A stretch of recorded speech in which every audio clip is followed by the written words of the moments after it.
Oh mon Dieu! Mon Dieu! Prévenu par une femme qui a entendu son voisin hurler dans la rue, Appelez les flics! la police se précipite sur les lieux du drame. Il fallait qu'il aime beaucoup son chien, ou bien il nous racontait des histoires. J'étais sur le point. Je me suis retenu pour pas le plaquer au sol, le menotter et le mettre dans le fourgon. J'ai tout de suite vu qu'elle n'avait plus de verre. Ça avait dû être causé par un choc important. Tout ce qu'il nous racontait était incohérent. C'était des mensonges délibérés. J'ai pris différentes bouteilles et du sang de porc, et j'ai pu recréer la même tâche. Il se passe quelque chose de louche, si vous voyez ce que je veux dire. J'aurais jamais tué ma femme. Je l'aimais et quand je suis parti ce matin-là, ma femme était en vie. Bonjour, je suis heureux de vous retrouver fidèle au rendez-vous pour cette nouvelle émission des Enquêtes Impossibles. Un homme couvert de sang se rue hors de chez lui, totalement désemparé. Quand les policiers arrivent sur les lieux, ils découvrent le corps sans vie de Judith, son épouse. De quelle manière la tragédie s'est-elle déroulée et qui est l'auteur de l'homicide? Les enquêteurs disposent de deux méthodes d'investigation complémentaires pour obtenir des réponses à ces questions. La première est psychologique. En interrogeant sans relâche Ross Brown, le mari de la victime et le dernier témoin du drame, ils vont pointer les incohérences éventuelles contenues dans son récit. La seconde est technique. En examinant la scène de crime comme s'il s'agissait d'un film, les experts vont relever une foule de minuscules indices matériels. Et nous allons voir que dans cette affaire exceptionnelle, les policiers ont poussé ces deux méthodes au maximum de leur efficacité. À notre arrivée, on a tout de suite vu un homme devant la maison. Il levait ses mains en l'air et j'ai vu qu'il y avait du sang sur ses bras, sur ses mains et sur le devant de sa chemise. Il était très agité et il criait « Qu'est-ce qui s'est passé ?» Il y avait du sang sur la poignée de la porte de protection qui était entrebâillée. La porte en bois, elle, était ouverte. À environ 1 mètre de là, à l'intérieur, j'ai vu une femme allongée sur le dos, la tête vers la porte et les bras au-dessus de la tête. Il y avait aussi des bouteilles de bière brisées, apparemment de grandes bouteilles, et une forte odeur d'alcool à l'intérieur. Et je suis allé voir l'homme sur le perron pour savoir qui était cette femme. Il a répondu « Judith Brown ». Je lui ai demandé son nom et il a dit Ross Brown. J'en ai déduit que c'était sa femme et pendant qu'il me parlait, j'ai senti une forte odeur d'alcool sur lui et ses vêtements. Et j'ai vu qu'il avait une entaille au dos de la main gauche. Les ambulanciers lui ont bandé la main. Il a fallu lui demander de se calmer, de s'asseoir. On est là pour vous aider. Mais il était toujours aussi agressif et il nous repoussait. Allez-vous-en de là! Tirez-vous! Agressif serait le terme le plus juste pour décrire son comportement. À un certain moment, il est même allé jusqu'à s'approcher de moi et a hurlé à quelques centimètres de mon visage. Je sentais des gouttes de salive sur mon visage. Chacun réagit différemment dans des situations aussi douloureuses et traumatisantes. Et en général, on fait preuve d'indulgence, mais je n'avais jamais vu un comportement pareil. Ça m'a beaucoup frappé. Laissez-moi! Il insistait pour retourner dans la maison et voir sa femme. C'était la femme avec laquelle il avait été marié pendant 20 ans, mais pour préserver les indices, il fallait tout faire pour l'empêcher d'entrer.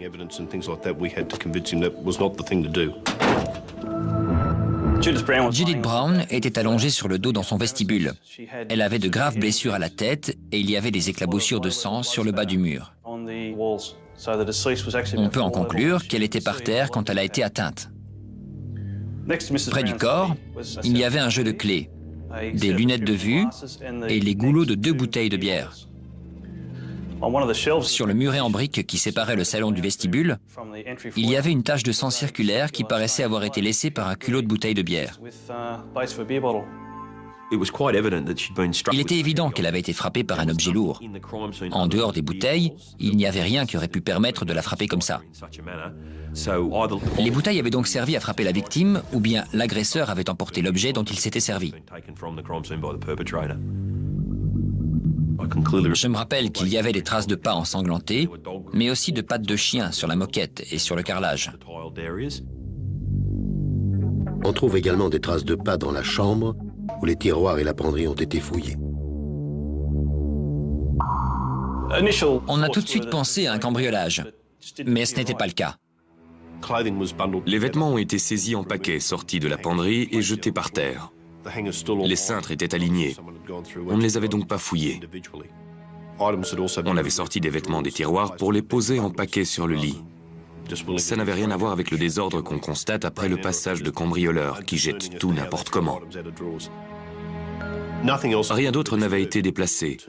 Les télés, les magnétoscopes, les chaînes stéréo, tout était apparemment à sa place habituelle. On avait maquillé la scène de crime pour donner l'impression que quelqu'un avait voulu cambrioler la maison. Et on sentait qu'il y avait eu un puissant déchaînement de colère et de haine sur cette scène de crime. Et les violences infligées à la victime ne correspondaient pas à un cambriolage qui aurait mal tourné.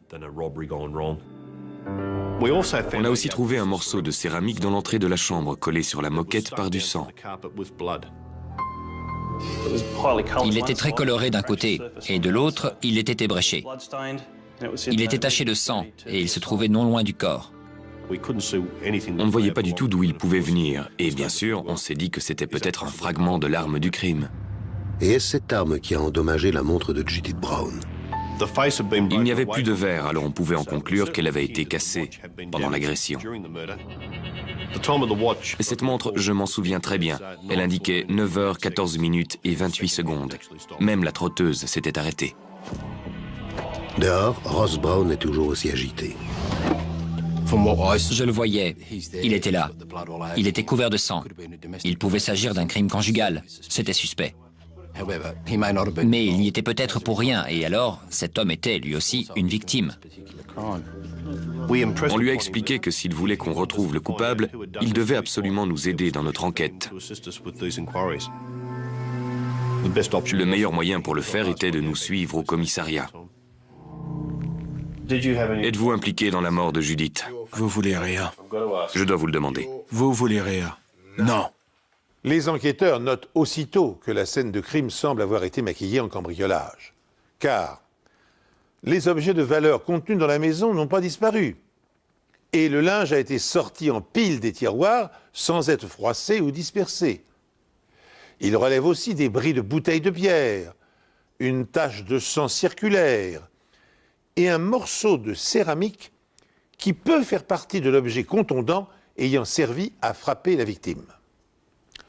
Autre détail capital, la montre de Judith, sans doute brisée lors de l'agression, indique 9h14 minutes et 28 secondes.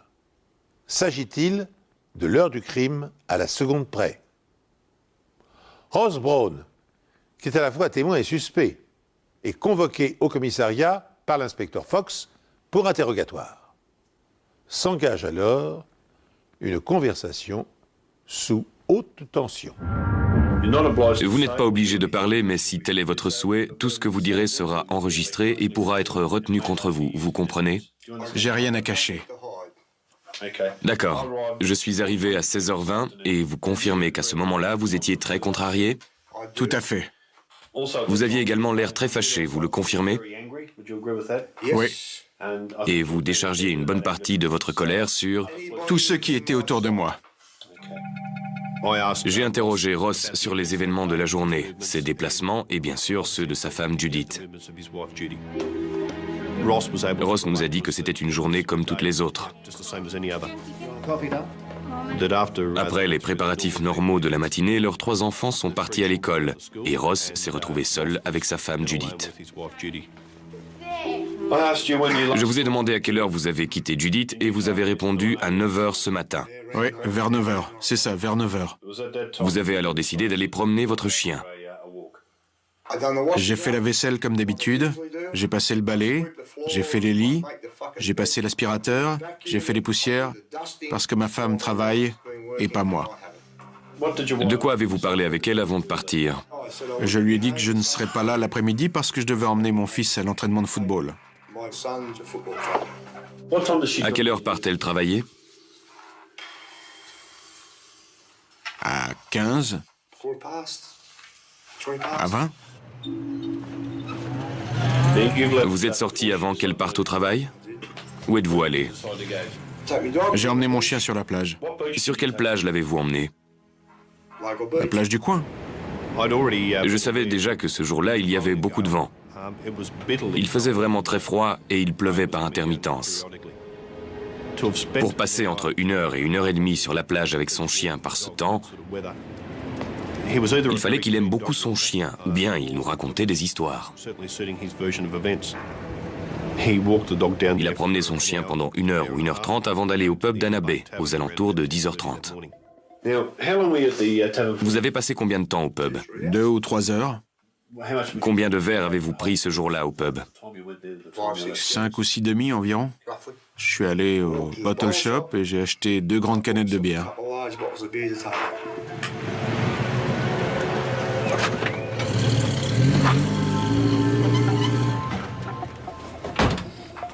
Je me suis garé dans l'allée. J'ai descendu le chien. Je l'ai pris dans mes bras et je l'ai mis par terre. J'ai ramassé mes bières. Je suis reparti et je me suis dirigé vers la porte d'entrée avec mes bières. J'ai ouvert la porte. Le chien est entré. Et c'est à ce moment-là que j'ai découvert ce spectacle horrible par terre. Oh mon Dieu! J'ai pris ma femme dans mes bras et j'ai hurlé. Je crois que j'ai lâché ma bière et je suis ressorti par la porte d'entrée. Je ne sais plus si j'ai fait quelque chose dans la maison ou pas parce que j'étais tout retourné. Vous vous êtes baissé pour la prendre dans vos bras. Oui, Comment avez-vous fait ça? Vous dites que... j'en sais rien. Où avez-vous mis vos bras? Je l'ai prise dans mes bras et je lui ai dit « Judy, Judy, Judy !» Il se rappelle avoir essayé de la relever en la portant et il est possible qu'il se soit entaillé la main à ce moment-là. C'est peut-être à ce moment-là, je sais pas. Je suis sorti en hurlant par la porte d'entrée. Je suis allé tout droit chez Belinda et je lui ai crié d'appeler la police. Appelle les flics! La police interroge également une autre voisine qui a assisté à cette scène. Monsieur Brown a entraîné une autre voisine à l'intérieur et après avoir vu la scène, elle est ressortie de la maison pour aller vomir.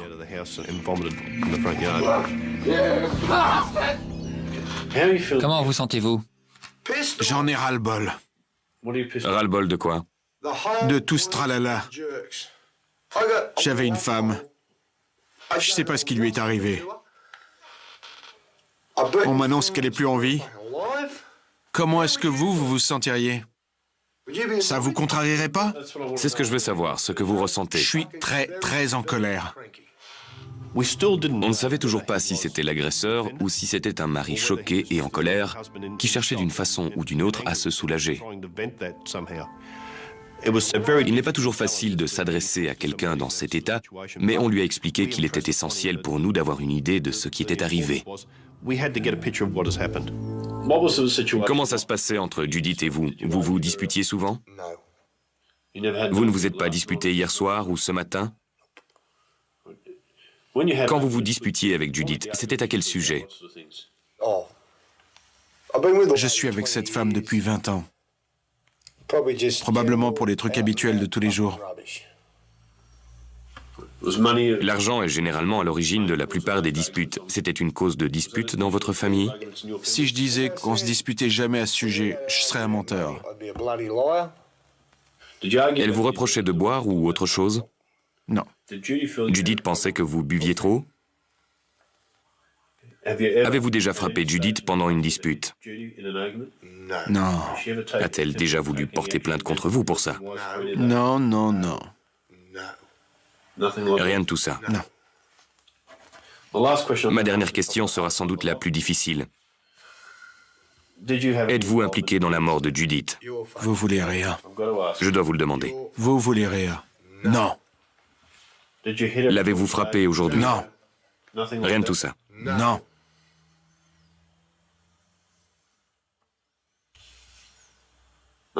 Il ne s'est rien passé de tel. Non. Aucune dispute ce matin. Non, absolument pas. D'accord, ça fait partie de mon travail. Vous voudriez rajouter quelque chose?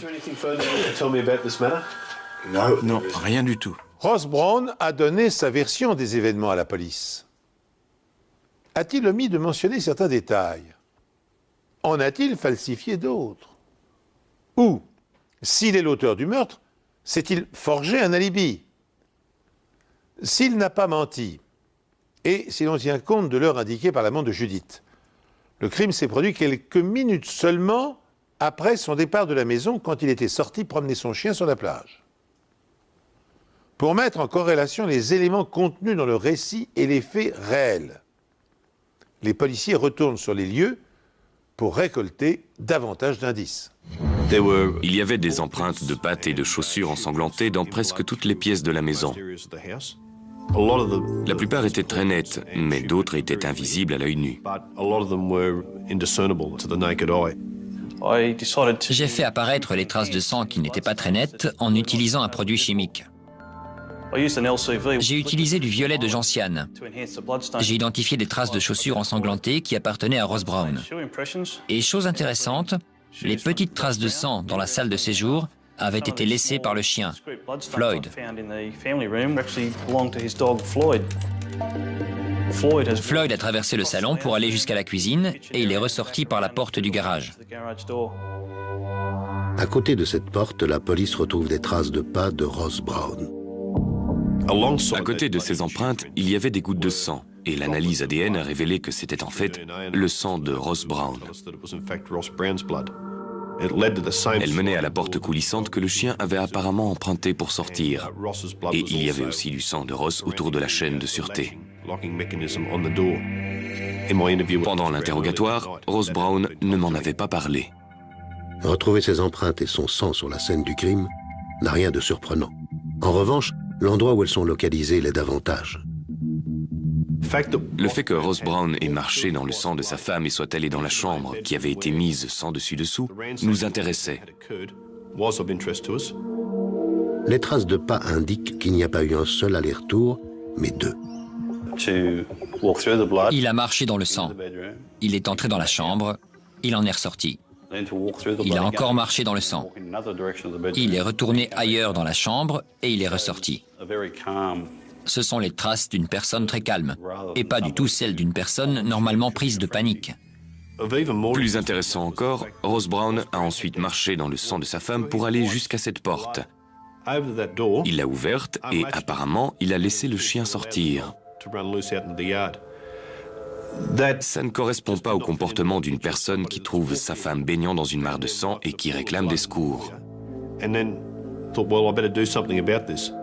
On a emporté le pick-up de M. Brown au commissariat de Maitland pour l'examiner et sur le plateau, on a trouvé une trace de patte. Et le résultat des analyses a montré qu'il s'agissait du sang de Judith Brown. Comment s'appelle le chien? Floyd. Floyd. Où était Floyd à ce moment-là? Est-ce qu'il est ressorti ou est-ce qu'il allait et venait? Je crois qu'il se promenait dans la rue. Et on me l'a ramené. Il a demandé à son chien de grimper dans le pick-up, ce qu'il ne pouvait pas faire. Il a dû porter le chien pour le déposer sur le plateau. Le chien a gambadé devant la maison et dans la rue. Pourtant, cette empreinte de pattes ensanglantées était bien visible et bien nette. Logiquement, le sang se serait dissipé si le chien s'était effectivement promené. Mais là, elle était très nette. Si ça s'était passé en fin d'après-midi, si Ross avait déposé son chien sur le plateau alors que la police était là, elle n'aurait jamais été aussi nette. Il fallait donc savoir de quand datait cette empreinte, du matin ou de la fin de l'après-midi. Les bouteilles brisées posent également problème. Il y avait du verre partout, dans la salle à manger, le vestibule et même dans la chambre. Ça ne correspondait pas vraiment à l'histoire qu'il m'avait racontée. Il disait être entré et avoir lâché les bouteilles en la voyant morte sur le sol. L'autre détail qui a tout de suite retenu mon attention était le cercle de sang sur le mur de séparation dans le vestibule. En le voyant, j'ai pensé qu'il correspondait au culot d'une bouteille de bière et ça ne correspondait pas non plus à l'histoire que Ross Brown m'avait racontée plus tôt. Ça contredisait complètement ce qu'il nous avait dit. S'il avait immédiatement laissé tomber les bouteilles, on n'aurait jamais retrouvé cette trace. Les enquêteurs se demandent si ces bouteilles ne seraient pas l'arme du crime. Pendant l'autopsie, on a remarqué aussi que son bras avait de nombreuses égratignures. De plus, on a retrouvé des fragments de verre incrustés dans sa peau. J'ai alors imaginé que Judith avait peut-être essayé de se protéger d'un jet de bouteille de bière. Une bouteille n'a cependant pas pu causer le traumatisme crânien de Judith. L'entaille de 11 cm et la fracture du crâne sont dues à un objet beaucoup plus lourd. Dans cette entaille, on a trouvé de la matière que l'on a identifiée comme étant de minuscules particules de peinture. Elle se trouvait à une telle profondeur qu'elle devait provenir de l'arme utilisée pour la frapper.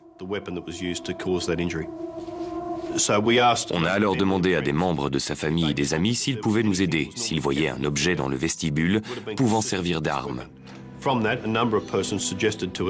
Plusieurs personnes nous ont alors parlé d'un butoir de porte en céramique dans l'entrée. Il s'agit de l'un des butoirs de porte fabriqués et peints par la mère de Judith. Alors la police obtient d'elle un second exemplaire. Puis, elle compare des fragments aux particules retrouvées dans la blessure de Judith ainsi qu'aux morceaux de céramique découverts sur la moquette de la chambre. Et ils sont en tout point identiques. Nous étions convaincus que c'était l'arme du crime. Je l'ai ouverte. Vous l'avez poussé, qu'est-ce que Floyd a fait? Il est entré. Il est entré avant vous. Ouais. Et vous, vous avez vu Judith dès ce moment-là. Dès que la porte s'est ouverte, ma femme était allongée là. Environ 4 jours après le meurtre, Ross Brown a accepté de revenir chez lui pour nous aider dans nos recherches. Il était très important de passer par cette étape parce qu'il y avait beaucoup de points depuis le premier interrogatoire qu'il fallait clarifier. Et beaucoup de choses qu'il nous avait racontées contredisaient ce qu'on avait trouvé. Ross, vous pouvez faire une pause quand vous le souhaitez. Non, ça va. Dites-le nous. Non, ça va. Pendant cet interrogatoire, Ross nous a de nouveau raconté ce qui s'était passé. Je suis arrivé ici et elle était allongée là. Je suis sûr que la bouteille est tombée. Je me suis précipité par terre. D'accord? La bouteille est par terre, qu'est-ce qui se passe? Je la laisse tomber. Vous savez où le chien est allé? Il est allé par là? Parce que, comme vous le dites, Judith était ici. Il l'a évité ou il a tourné autour? Le chien est là avec nous. Le chien était ici. J'en suis sûr. Il a pu s'en aller par là. Je ne sais pas vraiment ce que le chien a fait après ça. Après vous être relevé, vous ne savez plus. Vous êtes allé quelque part? J'ai pu aller par là. Là, vous me montrez votre chambre. J'ai pu aller dedans en tempêtant. Vous êtes allé ailleurs? Je crois que je suis tombé ici, comme je l'ai déjà dit. J'ai dû reculer et je suis parti à la renverse. Vous vous souvenez d'être allé dans une pièce, dans cette chambre? Ouais. C'était la pagaille partout. C'est sûr, c'était la pagaille partout. Alors, vous pensez être entré dedans? Ouais. Vous êtes revenu ici? Vous êtes revenu voir Judith en sortant? Non, je crois pas. Juste avant que vous quittiez la maison, où était Floyd? Vous avez vu Floyd? Aucune idée. La mémoire des gens, surtout quand ils ont subi un grand choc comme M. Brown, si c'était une victime, peut être altérée. Parfois, elle s'améliore après quelques jours et l'objectif de ce second interrogatoire était de le mettre en situation pour qu'il retrouve la mémoire. Il fallait lui donner une seconde chance de corriger les erreurs de sa première déposition. Les enquêteurs lui font faire le tour de la maison pour voir s'il peut retrouver la mémoire. Êtes-vous venu ici et avez-vous vu quelque chose dans la cour ou rien du tout? Je suis entré par là et je ne me suis pas occupé de cette cour jusqu'à aujourd'hui. D'accord. Cette porte-ci? Ouais. Si vous regardez par là, vous pouvez me dire si elle était ouverte, fermée ou à moitié ouverte? Elle devait être fermée. Avant de partir à 9 h, vous avez fermé cette porte à clé? On a dû la fermer à clé bien avant ça. On a dû la fermer avant que les enfants partent à l'école. Vous vous êtes dit qu'elle était encore fermée de l'intérieur? Fermée de l'intérieur. Nous n'avons pas dit à Ross que nous suspections la statue d'être l'arme du crime. En entrant ici et en regardant autour de vous, y a-t-il quelque chose dans la pièce qui ne soit pas à sa place ou qui ait disparu? On voulait voir comment il réagirait et s'il nous en parlerait. Au départ, quand on est entré, il n'en a pas parlé. En regardant par ici, est-ce qu'il manque quelque chose dans le vestibule, une chose qui devrait être ici? Il devrait y avoir un butoir ici. C'est uniquement quand j'ai attiré son attention sur le vestibule et que je lui ai demandé s'il manquait quelque chose qu'il nous a dit que le butoir de porte avait disparu. Vous savez où il était quand vous êtes parti ce matin-là? Il était là? Il était toujours ici. Il manque autre chose? Est-ce qu'il y avait des vases ou des cruches? On ne posait jamais rien ici. Et il paraît que ma femme n'est pas allée travailler, c'est vrai? C'est vrai. Son sac? Je vois son sac nulle part. À quoi ressemble son sac? Il est à peu près de cette taille. Pendant un interrogatoire sur une scène de crime, on s'intéresse aussi au langage corporel et au comportement de l'individu. Je pense que ce qui a surpris beaucoup d'enquêteurs, moi y compris, c'est que Ross n'a pas été impressionné en revenant dans cette maison. Si elle partait travailler, elle aurait pu poser son sac ici parce que quand elle se prépare, elle fait différentes choses avant de partir. Généralement, je suis là quand elle s'en va. D'habitude, je pars plus tard. C'était exceptionnel. En moi-même, je me disais qu'on était décidément très loin du mari traumatisé. Ross Brown conduit ensuite les enquêteurs à la plage où il a promené son chien. Oui, si j'entre dans l'eau, il me suit aussi loin qu'il peut. Je fais du longboard. Juste là. Ici? Ouais. C'est l'endroit où il est allé boire ce jour-là J'ai pris quelques verres. Il pleuvait à verse. et où il a acheté ses bouteilles de bière. Je sors. J'ai 2 grandes canettes. Je monte dans ma voiture et je pars dans cette direction. Où avez-vous acheté ces bouteilles? Ce magasin-là. Le magasin juste à côté du pub? D'accord. Au fur et à mesure de l'interrogatoire, les contradictions s'accumulent entre les indices découverts dans la maison et les renseignements que fournit Ross Brown aux policiers. Comment expliquer par ailleurs son absence totale d'émotion en retournant sur la scène de crime à l'endroit exact où quelques jours plus tôt sa femme gisait dans une mare de sang? Pour pousser leur avantage, les enquêteurs décident de recueillir les informations au préalable et de les confronter ensuite à la version de Brown. En l'interrogeant sur la provenance des bouteilles de bière, une nouvelle contradiction leur saute aux yeux.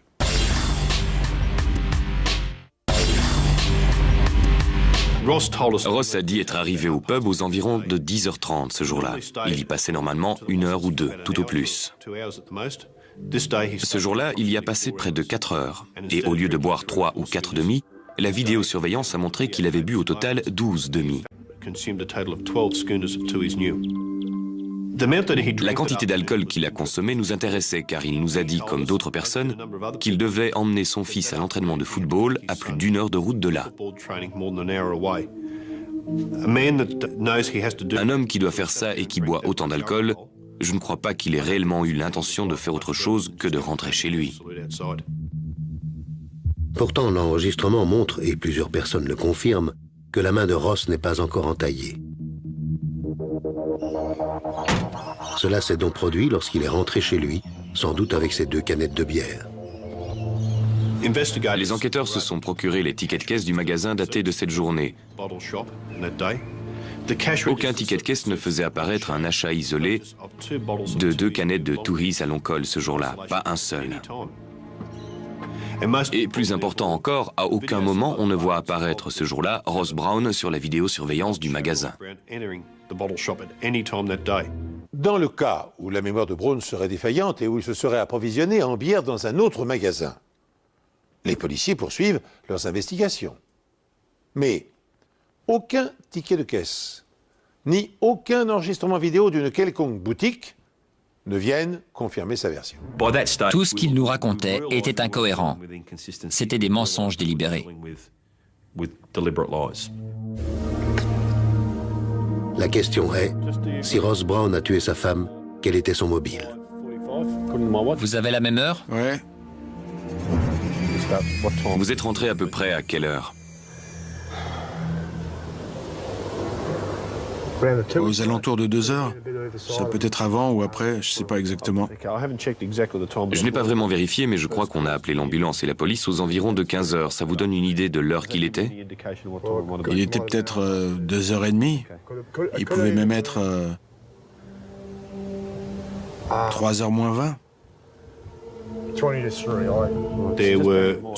Il y avait beaucoup d'incohérences dans sa version des faits et beaucoup d'éléments qu'on pouvait réfuter. Mais rien ne nous permettait encore de l'inculper ou d'aller plus loin. C'était vraiment frustrant. On sait où on va, mais il n'y a pas assez d'éléments. La police continue donc de décortiquer le récit de Ross Brown. J'ai pris mes bouteilles sous le bras comme ça. D'accord, les deux? Les 2 bouteilles. Sous le bras. Ouais, sous le bras. Sous le bras gauche.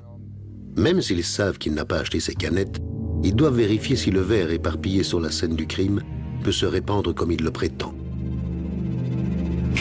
Je l'ai poussé.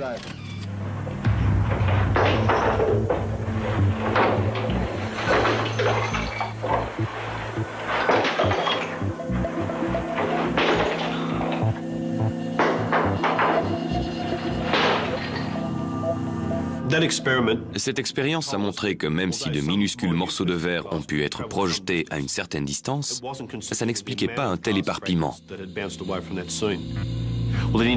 Ça a prouvé que les bouteilles n'étaient pas tombées, mais qu'elles avaient été jetées à terre, contrairement à ce que disait M. Brown. Les enquêteurs s'intéressent ensuite à la trace de sang sur le mur de séparation. Pour tenter d'établir ce qui avait laissé cette marque, j'ai utilisé différentes canettes de bière et du sang de porc, et j'ai pu recréer la même tache. Et le diamètre de ce cercle correspondait au culot d'une bouteille de Tooheys. Il était évident que cette bouteille avait trempé à un moment ou un autre dans le sang de Judith Brown. On l'avait ensuite posée sur le mur de séparation alors que le sang n'avait pas encore séché, avant de la briser près du cadavre. L'élément suivant est la montre. Au cours de son enquête, la police apprend que Judith était une femme très méticuleuse. Elle pense donc que sa montre était à l'heure. Mais s'est-elle arrêtée au moment du crime?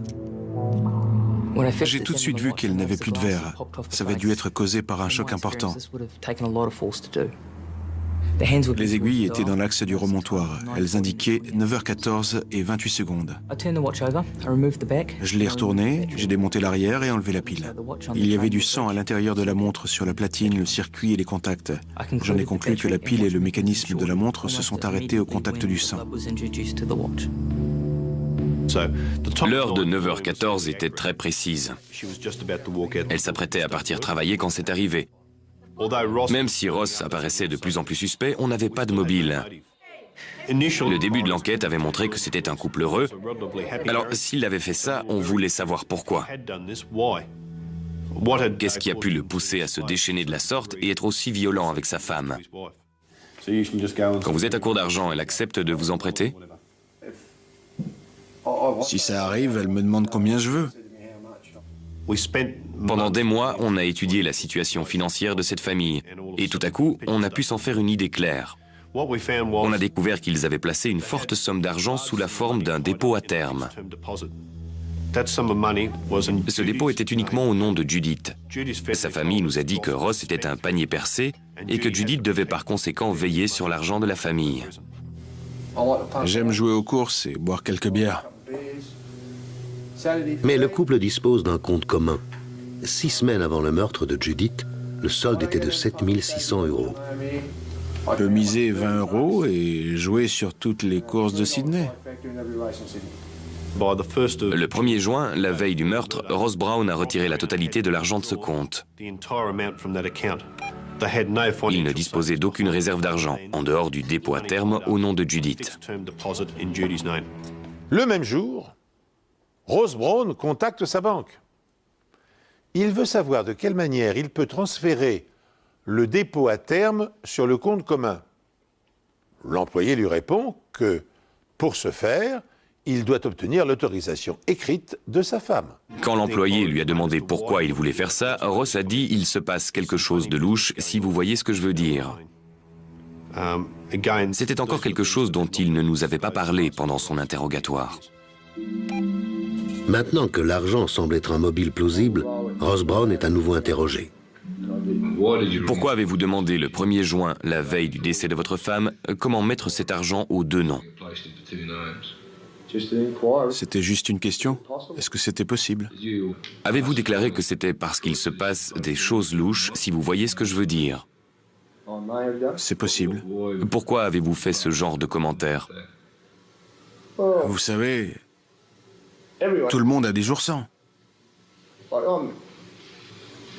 Dans un couple, tout ne se passe pas toujours parfaitement.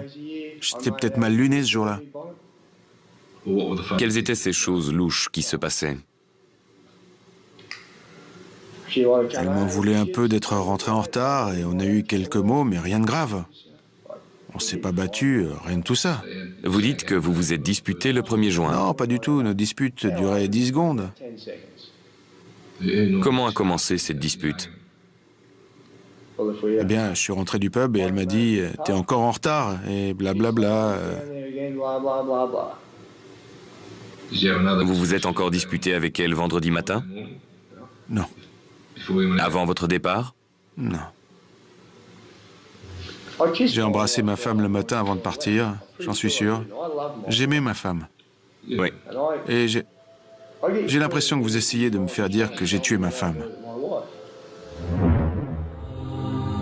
Cela fait maintenant 4 mois que Judith Brown a été assassinée. Au cours de cette période, son mari n'a jamais contacté la police.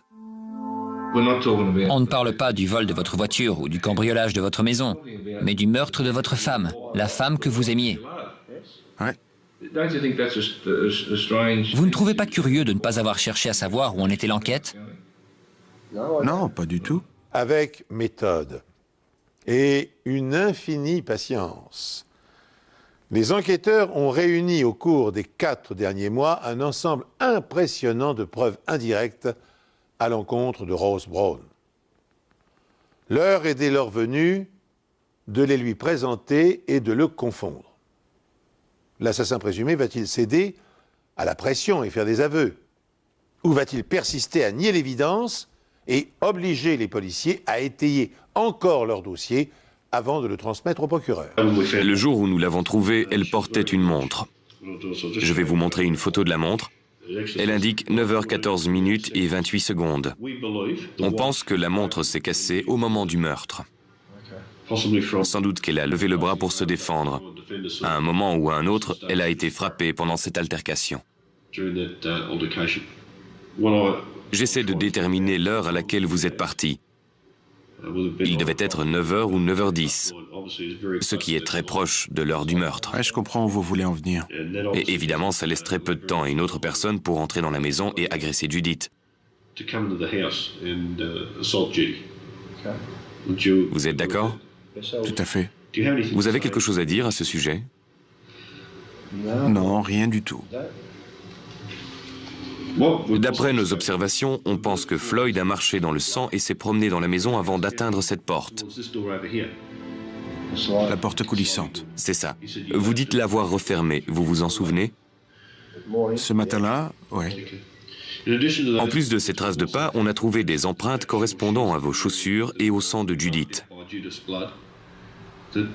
Après votre arrivée, vous vous êtes dirigé par là jusqu'à cette porte. Il y avait du sang, qui a été identifié comme étant le vôtre, sur cette porte, mais aussi sur la chaîne de sécurité. Il semble que vous ayez dégagé la chaîne de sécurité pour ouvrir la porte, parce qu'on ne voit plus d'empreintes de Floyd après ça. Vous êtes allé ouvrir cette porte pour faire sortir le chien. C'est possible. Vous voyez ces petites coupures et ces lacérations? Ouais. Pour être honnête, on dirait du verre. Il y a du verre ici aussi. Vous le voyez? Quel genre de verre? Du verre de bouteille de bière. Que diriez-vous si on vous disait que c'est la bouteille de bière qui s'est brisée sur l'avant-bras de Judith?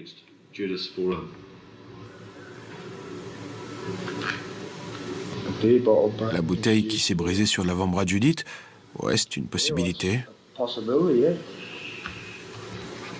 Vous aviez 2 bouteilles ce jour-là, Ross. Ouais, je suis sûr que j'avais 2 bouteilles. La quantité de verre correspondait à celle de 2 bouteilles. D'accord. Et c'est là qu'on lui a révélé qu'il n'avait jamais acheté les bouteilles au pub d'Anna Bay. Vous les avez sorties de votre réfrigérateur parce qu'on est certain, tout à fait certain, et on peut vous le prouver, que vous ne les avez pas achetées ni dans ce magasin, ni au pub. Vous me dites ça maintenant? Je trouve pas mes mots, mais je suis sûr de les avoir achetés au pub. Il ne les a pas achetés. Il était évident qu'il ne les avait pas achetés, mais il refusait de l'admettre. Je sais qu'il y a la vidéosurveillance et tout le tralala. Et j'affirme que je les ai achetés là-bas. J'ai peut-être bu 8 ou 10 demi ce jour-là, d'accord? Et je suis sûr de les avoir achetés. Je crois que vous êtes rentré chez vous pour maquiller l'accident, car vous saviez déjà que votre femme était morte. J'ai pas maquillé l'accident. Je savais pas que ma femme était morte. Et si je dis que vous l'avez maquillée, c'est à cause de la trace, qui semble être celle d'un culot de bouteille de bière, qu'on a trouvé sur le mur de séparation. Ça ressemble à la trace d'un culot de bouteille, je le reconnais moi-même. Vous pouvez m'expliquer ce qu'elle fait là? Je peux pas. Je vais vous montrer une photographie, le bras de Judith. On a une personne en colère qui tient une bouteille de bière. Elle la lui jette et Judith lève le bras pour l'arrêter. Vous avez dit que j'avais fait ça et je réponds non, jamais. C'est possible? Peter, j'aurais jamais fait ça, ma femme. Vous dites que j'ai pas acheté la bouteille là-bas, mais j'affirme que je l'ai achetée dans la baie. Que vous ayez acheté la bouteille là-bas ou pas n'est pas le problème. Ce qui m'intéresse, c'est le sujet dont on a parlé aujourd'hui. Je vous répète que j'ai pas tué ma femme. Je l'aimais et quand je suis sorti ce matin-là, ma femme était en vie. Je ne doute pas un instant que vous aimiez votre femme. Je n'en doute pas une seconde. Je vous regarde quand je vous dis ça. Tous les gens à qui j'ai parlé, avec qui j'ai eu des contacts, me l'ont confirmé. Voilà quelle était la situation chez vous. Vous buvez et vous jouez. Comme tout le monde. Les disputes entre vous et Judith tournaient toutes d'après ce que j'ai pu établir autour de vos dépenses. Je pense que ce jour-là, vous étiez sur le point de partir au pub. Ça s'est passé le matin et tout a eu lieu en un éclair. Judith vous a fait une remarque, elle a dû vous reprocher d'aller au pub pendant qu'elle allait travailler. Vous vous êtes senti frustré et vous l'avez dit vous-même, quand vous êtes contrarié, vous ne vous contrôlez plus. Vous l'avez dit. Je suis quelqu'un de très calme. Mais si on m'agresse, je deviens incontrôlable et personne ne peut m'arrêter. Dans un laps de temps très court, 10 secondes, peut-être 30 secondes, vous avez fait quelque chose à Judith. Et dès que ça a été terminé, je pense que vous vous êtes assis en vous disant « Qu'est-ce que j'ai fait ?» Vous avez paniqué, vous ne saviez plus quoi faire. Et puis, vous vous êtes dit « Je vais aller à la plage pour retrouver mes esprits ». Vous êtes parti avec la statue et votre chien. Vous êtes allé au pub pour avoir un alibi et vous y avez passé la journée en espérant que quelqu'un découvrirait le corps de Judith, mais ce n'est pas arrivé. Le temps a passé et il a fallu partir parce que les enfants allaient rentrer de l'école. Vous avez eu la décence à ce moment-là de vous dire qu'il ne fallait pas que ce soit eux qui la trouvent. Et vous êtes rentrés. Si on récapitule tout ce qui a été dit aujourd'hui, je pense que tout pointe dans cette direction. Si vous avouez, vous aurez des circonstances atténuantes et la Cour en tiendra compte. Elle prendra ça en considération parce que je sais, tout le monde me l'a dit, que vous pouvez exploser soudainement. J'ai demandé à un expert psychiatre de regarder vos interrogatoires. Je lis le commentaire de ce psychiatre, écoutez ça.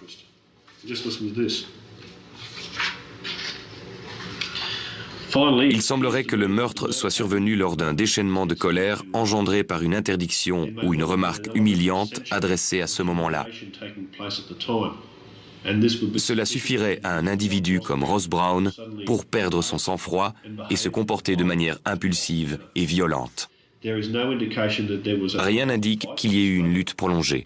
Le meurtre semble au contraire avoir été commis de façon brutale, impulsive et rapide.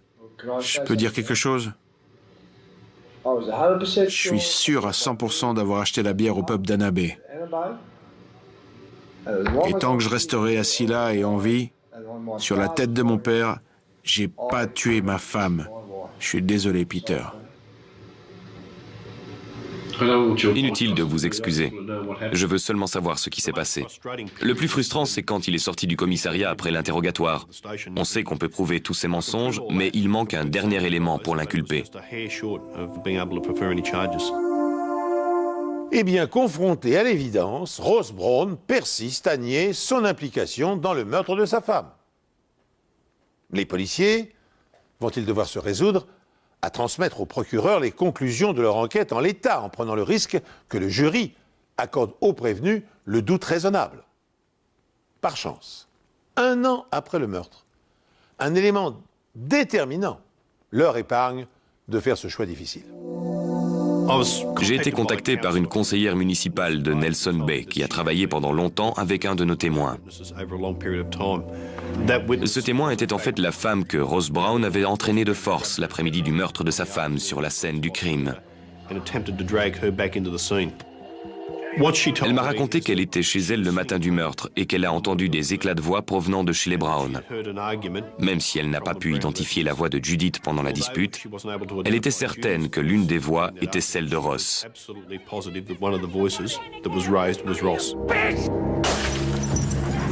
Elle m'a dit avoir entendu une femme crier, mais elle a pensé que c'était une simple dispute. Elle m'a dit que cette dispute avait eu lieu à peu près entre 9h10 et 9h15 et qu'il était parti une dizaine de minutes plus tard. Selon elle, Ross Brown l'a aperçue ce matin-là pendant qu'elle se trouvait à sa fenêtre. C'est pour ça qu'elle ne pouvait pas venir nous voir. Cette déclaration corrobore celle faite plus tôt par un autre voisin qui a vu le véhicule de Ross Brown dans l'allée à 9h10 ce matin-là. C'était le dernier élément qu'il nous manquait.